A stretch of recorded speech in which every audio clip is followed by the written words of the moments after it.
J'appelle la doyenne demain, a crié mon frère. Tu n'as pas mérité cette admission. Maman était d'accord, quelqu'un doit enquêter.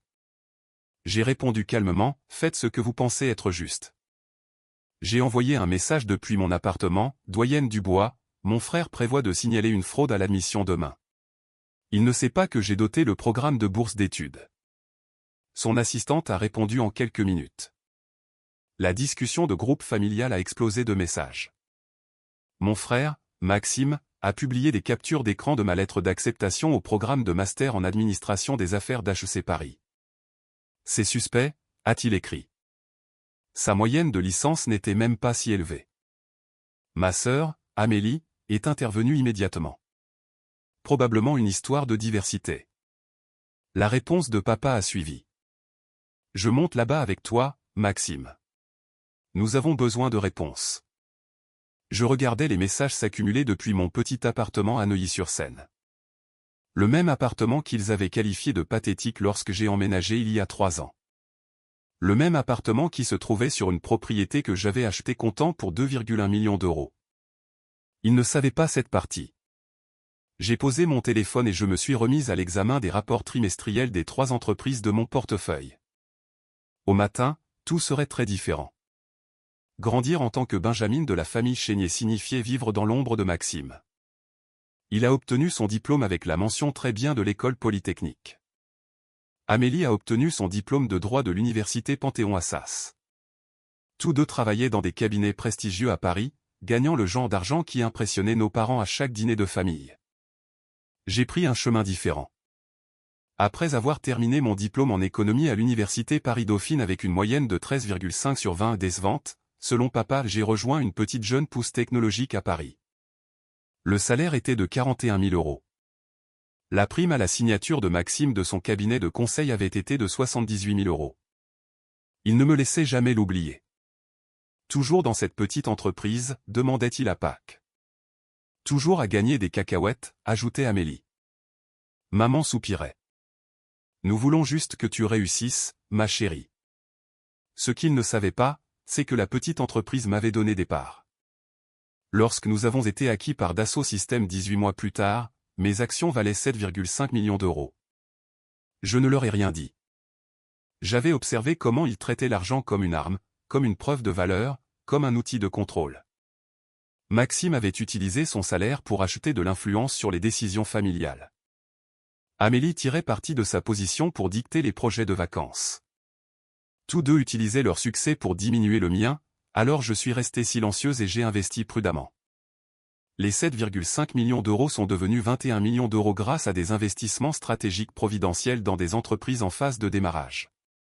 3 d'entre elles sont entrées en bourse, 2 ont été acquises et une a échoué de manière spectaculaire, mais je n'avais investi que 185 000 euros dans celle-là. Au moment où j'ai eu 28 ans, mon portefeuille valait 43 millions d'euros. À 29 ans, j'ai vendu 2 entreprises pour un total combiné de 82 millions d'euros. À 30 ans, il y a 3 mois, j'ai doté un programme de bourse d'études de 14 millions d'euros à HEC Paris. La doyenne l'a qualifié de transformateur. La fondation de l'école m'a demandé de rejoindre son conseil d'administration. J'ai accepté. Ma famille ne savait rien de tout cela. Pour eux, j'étais toujours celle qui n'avait pas réussi, qui avait gâché son potentiel dans une jeune entreprise. Celle qui vivait dans un minuscule appartement et conduisait une Renault de base. Ils confondaient stratégie et échec. Je ne me cachais pas, j'observais. Le programme de bourse d'HEC Paris était conçu pour les étudiants de première génération poursuivant l'entrepreneuriat. Je l'avais structuré personnellement avec la doyenne Dubois, passant 6 mois à élaborer des critères qui identifieraient les étudiants ayant du potentiel plutôt que simplement des moyennes parfaites. Cela changera des vies, a déclaré la doyenne Dubois lors de la cérémonie de signature privée. 14 millions d'euros créent des opportunités pour des étudiants qui n'en auraient peut-être jamais eu. Les réunions du conseil de la fondation avaient lieu chaque trimestre. Je siégeais aux côtés de directeurs généraux, de capital risqueurs et de donateurs historiques dont les familles soutenaient HEC Paris depuis des générations.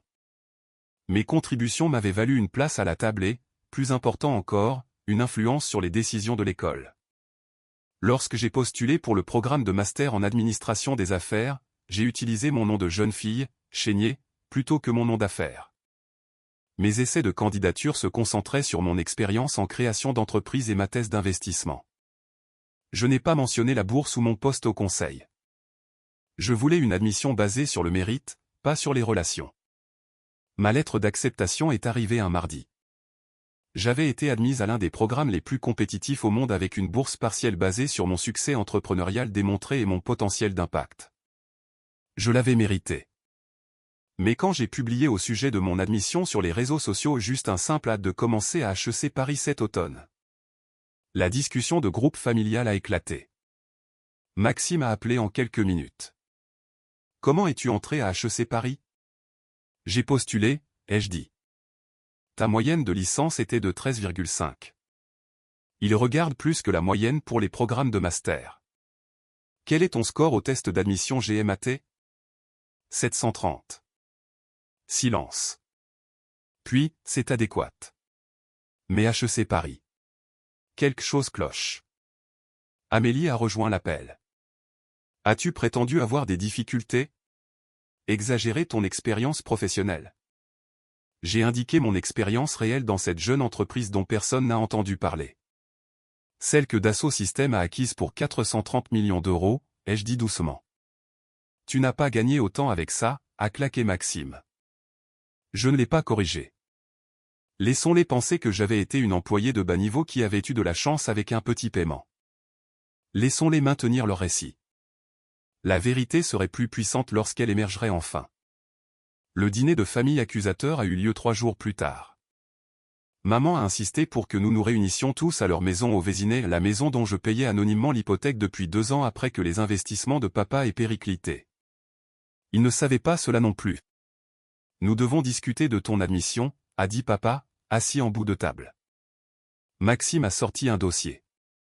J'ai fait des recherches sur les données d'admission d'HEC Paris. Le score moyen pour les étudiants admis est de 737. Tu es en dessous de la moyenne de 7 points. J'ai noté que la moyenne académique est de 16 sur 20. Tu es bien en dessous de cela pour la licence. Oui, les programmes de master accordent beaucoup d'importance à l'expérience professionnelle. Amélie s'est penchée en avant. Qu'est-ce que tu leur as dit exactement sur ton expérience professionnelle ? La vérité. J'ai rejoint une jeune pousse, aidé à la faire grandir, et nous avons été acquis par Dassault Systèmes. À quel poste a exigé Maxime. Directrice du développement commercial. Et après l'acquisition, j'ai fait des investissements providentiels. Sans succès, je suppose, a dit Amélie, puisque tu vis dans ce minuscule appartement. J'ai souri. J'aime mon appartement. Maman a touché ma main. Ma chérie, nous sommes juste inquiets.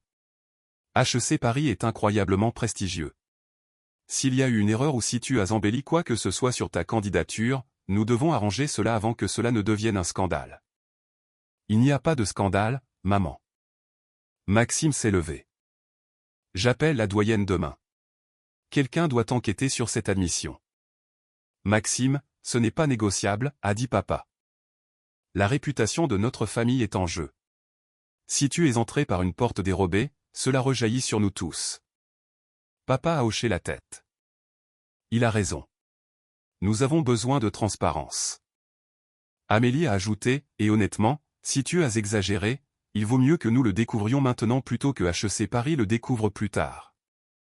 Je les ai regardés chacun leur tour. Mon frère, prêt à saboter ma réussite pour protéger son ego. Ma sœur, supposant que j'avais triché parce que le succès ne pouvait pas être légitime pour moi. Mes parents, si convaincus de mon inaptitude, qu'ils croyaient la fraude plus probable que le mérite.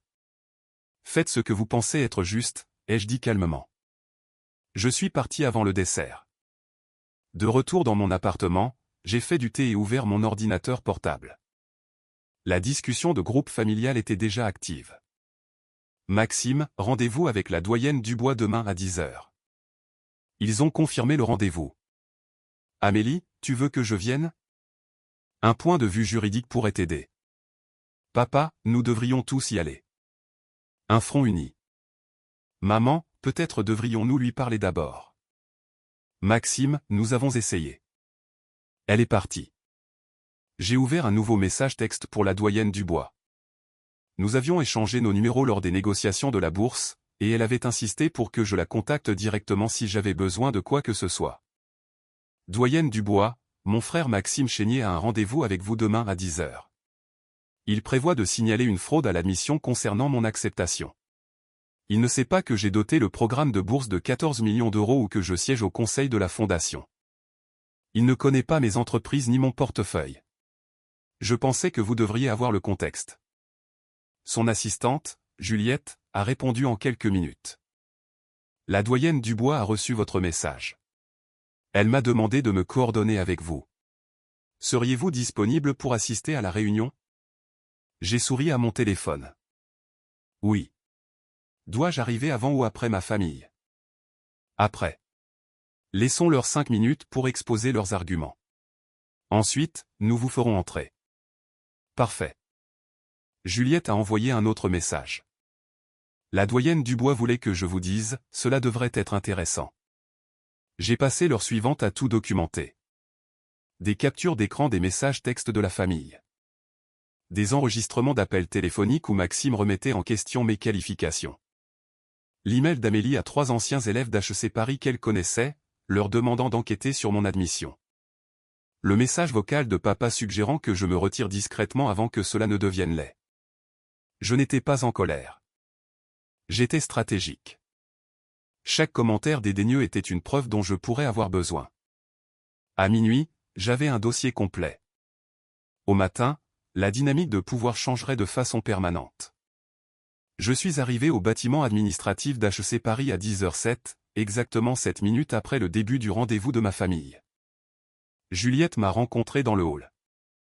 Ils sont dans la salle de conférence B, a-t-elle dit. La doyenne Dubois les laisse parler. Comment ça se passe? Votre frère a un tableur. J'ai ri. Bien sûr qu'il en a un. Juliette m'a conduite dans le couloir mais m'a fait attendre à l'extérieur de la salle de conférence. À travers la porte partiellement ouverte, je pouvais entendre la voix de Maxime. Point statistiquement improbable.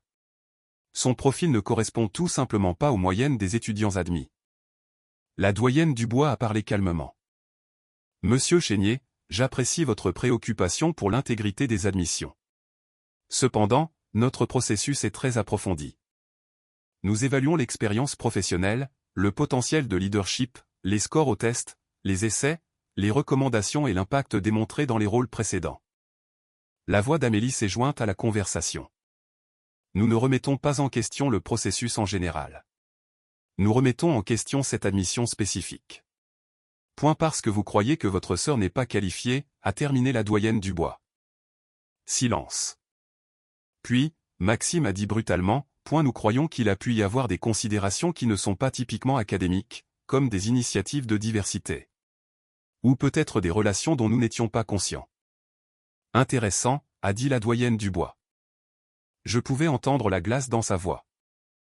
Dites-moi, monsieur Chénier, que savez-vous des accomplissements professionnels de votre sœur? Elle a travaillé dans une petite start-up. Ils ont été acquis par Dassault Systèmes. Elle a fait un peu d'investissement par la suite. Quel a été le succès de ces investissements? Je ne connais pas les chiffres exacts. Et vous n'avez pas pensé à demander avant de l'accuser de fraude? Nous n'accusons pas, a commencé Amélie. Vous avez programmé une réunion d'urgence pour enquêter sur son admission, a dit la doyenne Dubois. Vous avez remis en question ses qualifications, suggéré qu'elle a bénéficié d'initiatives de diversité et laissé entendre qu'elle a des relations inappropriées. Ce sont des allégations graves. La voix de maman était calme. Nous voulons juste ce qu'il y a de mieux pour elle. En essayant de faire révoquer son admission? La salle est devenue silencieuse. La doyenne Dubois a continué. Avant d'aller plus loin, j'aimerais faire entrer quelqu'un dans cette conversation. Juliette? C'était mon signal. Je suis entré. Le visage de Maxime est devenu blême. Qu'est-ce que tu fais ici? La doyenne Dubois m'a invité, ai-je dit en prenant place à la table de conférence. Amélie nous regardait tour à tour. Vous vous connaissez assez bien, a dit la doyenne Dubois, bien que je devrais peut-être laisser mademoiselle Chénier expliquer. J'ai posé mon dossier sur la table. 4 ans de documentation. 4 ans de réalisation rejetée.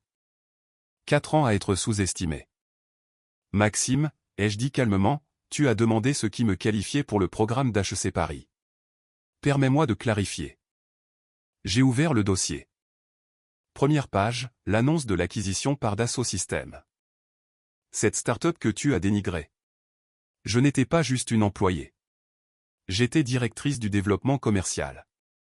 Ma part de capital valait 7,5 millions d'euros lorsque nous avons été acquis. Maxime a saisi la page. Ses mains tremblaient. Après l'acquisition, j'ai fait un peu d'investissement, comme tu l'as dit. En fait, je suis devenue une investisseuse providentielle axée sur les entreprises technologiques en phase de démarrage. Page suivante, le résumé de mon portefeuille. Ce sont mes avoirs actuels. 3 entreprises sont entrées en bourse. 2 ont été acquises. Mon portefeuille est actuellement évalué à 43 millions d'euros. Le visage d'Amélie était devenu pâle. Ce n'est pas possible. C'est documenté, a dit la doyenne Dubois. Nous avons vérifié tout cela lors de son processus de candidature. J'ai continué. L'année dernière, j'ai vendu 2 de mes entreprises. Le prix de vente combiné était de 82 millions d'euros. Mes revenus personnels après impôts étaient de 61 millions d'euros. La voix de papa était à peine un murmure. 61 millions? Il y a 6 mois, j'ai doté un programme de bourse d'études à HEC Paris. Le don était de 14 millions d'euros, finançant des bourses complètes pour des étudiants en entrepreneuriat de première génération. J'ai fait glisser une autre page sur la table, l'accord de dotation signé par moi et la doyenne Dubois. La fondation de l'école m'a demandé de rejoindre son conseil. J'ai accepté. Je suis actuellement l'un des 15 membres du conseil qui fournissent une orientation stratégique et un leadership philanthropique pour HEC Paris. Maxime fixait le document. Tu es au conseil de la fondation? Depuis 3 mois. Amélie a retrouvé sa voix. Pourquoi tu ne nous l'as pas dit? Parce que vous n'avez jamais demandé. Vous avez supposé l'échec. Alors je vous ai laissé supposer. Chaque commentaire dédaigneux, chaque ricanement sur mon petit appartement et ma vie basique, j'ai tout documenté. J'ai sorti mon téléphone et diffusé un enregistrement. La voix de Maxime, toujours à gagner des cacahuètes. Le rire d'Amélie.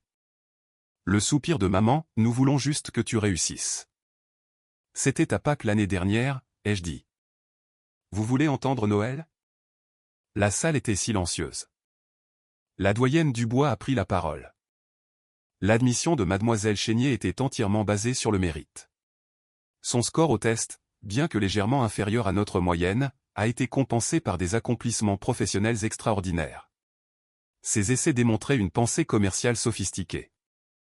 Ses recommandations provenaient de 3 directeurs généraux et d'un partenaire en capital risque, qui l'ont tous décrite comme exceptionnelle. Elle a regardé Maxime. Votre sœur n'avait pas besoin de relations pour entrer à HEC Paris. Ses réalisations parlent d'elles-mêmes. La seule raison pour laquelle je connaissais son poste au conseil de la fondation était parce que nous y siégeons ensemble. Je me suis récusé de la décision d'admission pour éviter toute perception de partialité. Juliette a ajouté, le comité d'admission a évalué sa candidature à l'aveugle. Ils ne connaissaient pas sa philanthropie ou son service au conseil. Ils l'ont admise sur la base de son dossier entrepreneurial seul. Je me suis penché en avant. Maxime, tu voulais enquêter sur une fraude. Parlons de fraude. Une autre page de mon dossier. Les relevés bancaires de la maison du Vésinet. Maman, papa, votre hypothèque. Vous avez fait défaut il y a 2 ans lorsque les investissements de papa se sont effondrés. La banque préparait une procédure de saisie. Maman a eu le souffle coupé. Comment le sais-tu? Parce que j'ai racheté la dette. Je paie votre hypothèque depuis 24 mois. Vous vivez dans ma maison. Le visage de papa s'est effondré. Le bénéficiaire anonyme, c'était moi. Je vous ai évité de perdre votre maison, et vous m'avez remboursé en essayant de détruire ma réussite. Amélie a saisi son téléphone. C'est de la folie. Posez le téléphone, a dit la doyenne Dubois sèchement. Nous n'avons pas fini. J'ai sorti le document final, le fil de discussion familiale de la nuit dernière. Maxime, tu as écrit, elle a probablement couché pour entrer. Amélie, tu as contacté 3 anciens élèves d'HEC Paris pour enquêter sur moi. Papa, tu as laissé un message vocal suggérant que je me retire avant que cela ne devienne laid. J'ai fait glisser mon téléphone sur la table. Ce sont des plaintes potentielles pour diffamation. Vous m'avez accusé de fraude, d'inconduite sexuelle et de malhonnêteté. Vous avez tenté de saboter mon éducation. Tout est documenté. Le silence était absolu. La doyenne Dubois s'est levée. Monsieur et Madame Chénier, Maxime, Amélie, je pense que nous avons terminé ici. L'admission de Mademoiselle Chénier est maintenue. Elle a mérité sa place dans notre programme par un mérite exceptionnel. Elle m'a regardé. Souhaitez-vous que la sécurité du campus escorte votre famille vers la sortie? J'ai réfléchi, puis j'ai secoué la tête. Non, ils peuvent partir seuls. Maxime s'est levé lentement. Je ne savais pas. Tu n'as pas demandé, ai-je dit. Tu as supposé. Pendant 4 ans, tu as supposé que j'échouais parce que mon succès ne ressemblait pas au tien. Tu as confondu stratégie et faiblesse. Nous sommes une famille, a dit maman, les larmes coulant. La famille se soutient mutuellement. La famille pose des questions avant d'accuser. La famille n'essaie pas de détruire ce qu'elle ne comprend pas. Je me suis levé. Doyenne Dubois, merci pour votre temps. Je vous verrai à la réunion du conseil la semaine prochaine. Au plaisir. J'ai regardé ma famille une dernière fois. J'ai fini de faire mes preuves devant vous. J'ai des entreprises à diriger, des investissements à gérer et un diplôme à obtenir. Que vous fassiez partie de ma vie à l'avenir dépend entièrement de vos prochaines actions. Je suis sorti. Derrière moi, j'ai entendu Amélie chuchoter, « Oh mon Dieu, qu'est-ce qu'on a fait ?» Juliette m'a accompagné jusqu'à ma voiture. C'était la réunion la plus satisfaisante à laquelle j'ai jamais assisté, a-t-elle dit. C'était nécessaire. La doyenne Dubois veut que vous sachiez que s'il cause des problèmes pendant votre programme, vous devez la contacter immédiatement. Ils ne le feront pas, ai-je dit. Ils sont trop choqués. J'avais raison. Pendant 3 jours, mon téléphone est resté silencieux. Pas de message dans le chat de groupe, pas d'appel, pas d'excuses. Le 4e jour, Maxime a envoyé un message texte. Peut-on parler? Je n'ai pas répondu. Amélie a essayé ensuite.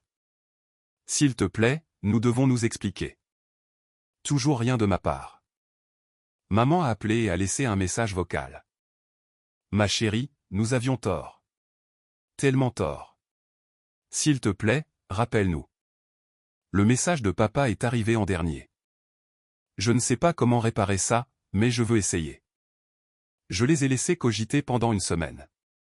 Pendant ce temps, mon téléphone explosait de messages différents. Les 3 directeurs généraux qui avaient écrit mes recommandations m'ont appelé pour me féliciter à nouveau. 2 sociétés de capital risque voulaient des réunions. Un journaliste des Échos m'a contacté pour un article de profil, les réussites des anciens élèves 30 de moins de 30 ans. La réunion du conseil de la fondation a eu lieu comme prévu. La doyenne Dubois m'a présenté à 2 donateurs majeurs qui voulaient discuter de philanthropie éducative. L'une envisageait une dotation de 23 millions d'euros. Elle voulait mes conseils sur la structure. Votre programme de bourse est la référence, a-t-elle dit. Comment avez-vous conçu les critères de sélection? J'ai passé 1 heure à expliquer mon approche. À la fin, elle m'avait demandé de la consulter sur toute sa stratégie de don. Les honoraires seraient de 138 000 euros. Je les ai reversés à HEC Paris. Ce soir-là, Maxime s'est présenté à mon appartement. Je l'ai regardé via la caméra de sécurité alors qu'il restait devant ma porte pendant 10 minutes avant de finalement frapper. Je l'ai laissé attendre. Quand j'ai enfin ouvert la porte, il avait l'air dévasté. Je peux entrer? 5 minutes. Il s'est assis sur mon canapé, celui en cuir italien à 7 300 € qu'il avait qualifié de trop d'efforts à Noël dernier et a mis sa tête dans ses mains. Je suis désolé, a-t-il dit. J'étais jaloux. Menacé. Tu n'étais pas censé avoir plus de succès que moi. Pourquoi pas? Parce que je suis l'aîné. J'ai tout fait correctement. Polytechnique, le conseil, tout ça. Et tu as pris un risque sur une start-up. Il a levé les yeux. 61 millions d'euros après impôts. Je gagne 350 000 € par an. Je pensais avoir réussi. Tu as réussi, Maxime. Pas comme toi. Des chemins différents, ai-je dit. Mais tu ne pouvais pas me laisser avoir le mien. Tu avais besoin que j'échoue pour te sentir supérieur. Il a hoché la tête lentement. Tu as raison. Et j'ai failli détruire ton admission à cause de ça.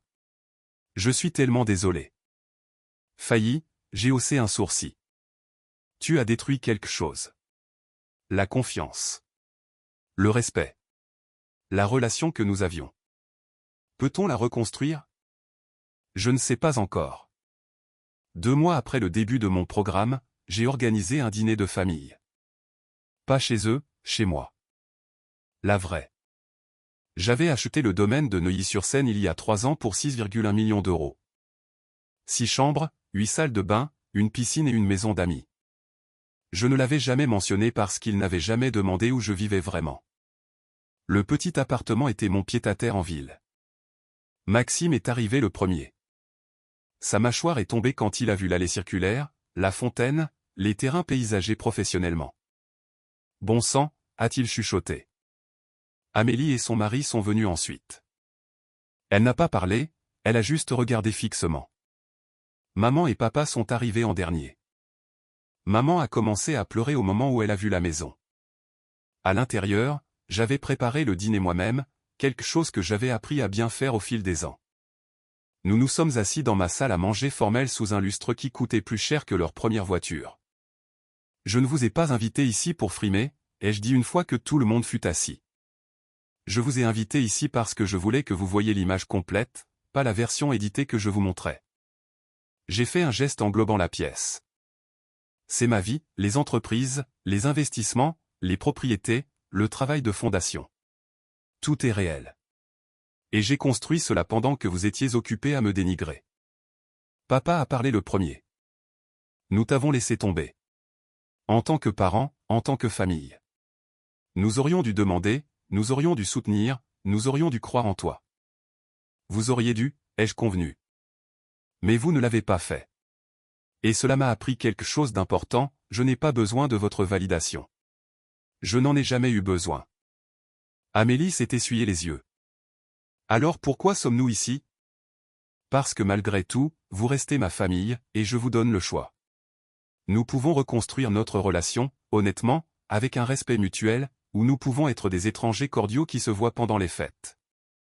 Je veux reconstruire, a dit maman immédiatement. Moi aussi, a ajouté Maxime. Peu importe ce qu'il faudra. Alors cela commence par l'honnêteté, ai-je dit.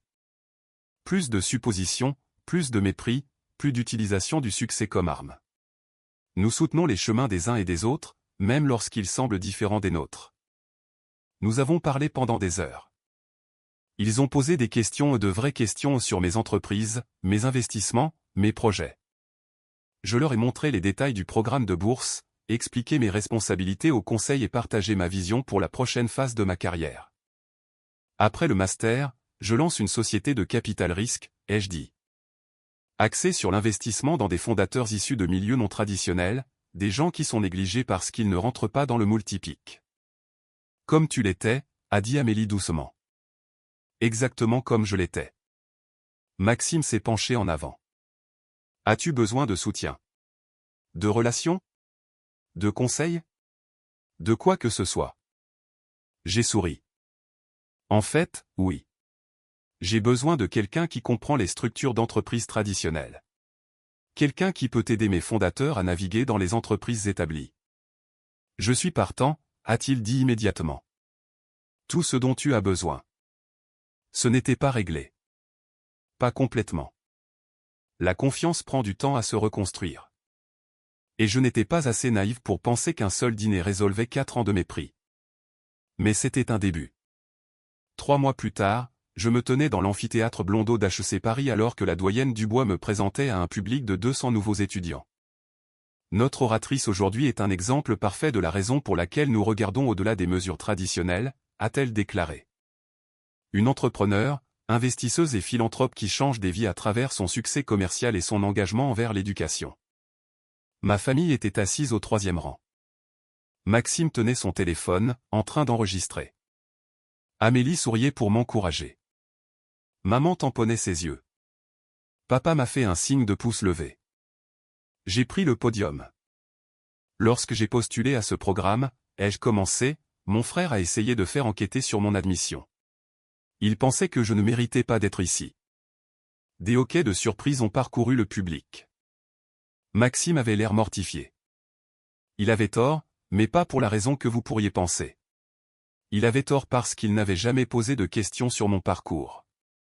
Il avait supposé l'échec sans preuve. Et cette supposition a failli me coûter cette opportunité. J'ai regardé ma famille. Maintenant, il est mon plus grand soutien. Pas parce que je lui ai prouvé qu'il avait tort, mais parce que nous avons eu des conversations honnêtes sur le succès, sur la valeur, sur ce qui compte vraiment. Je me suis tourné vers les étudiants. Vous rencontrerez des gens qui douteront de vous. De la famille, des amis, des collègues qui ne peuvent pas voir au-delà de leur propre définition du succès. Ne les laissez pas vous définir. Ne les laissez pas vous limiter. Et surtout, ne vous diminuez pas pour correspondre à leurs attentes. Les applaudissements ont commencé doucement, puis ont augmenté. À la fin, tout l'auditorium était debout. Après le discours, Maxime m'a trouvé à l'extérieur. « Merci pour ça », a-t-il dit. « Pourquoi ? Pour avoir inclus la partie sur le fait que je te soutiens maintenant. Tu aurais pu juste finir avec la tentative d'enquête. J'aurais pu, ai-je convenu. Mais cela n'aurait pas été la vérité. La vérité est que les gens peuvent changer. Les relations peuvent guérir. Il faut juste de l'humilité, de l'honnêteté et du travail.